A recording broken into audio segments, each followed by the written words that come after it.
በቅርቡ ኢትዮጵያ የኒውክሌር ፕላንት ስራ ጀምራለሁ ብላ ማወጇ ይታወቃል።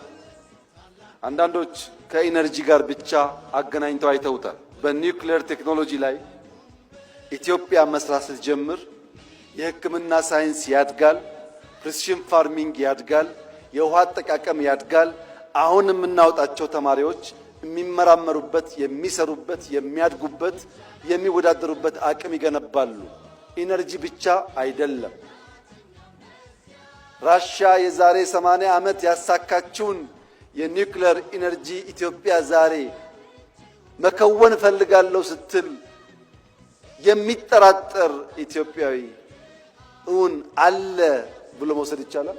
የዛሬ 80 ዓመት የተሞከረና የተሳካን ነገር ዛሬ ለመጀመር እንዴት ድፍረት ያጣል? ኢትዮጵያ ትችላለች፣ ትጀምራለች፣ ትጨርሳለች።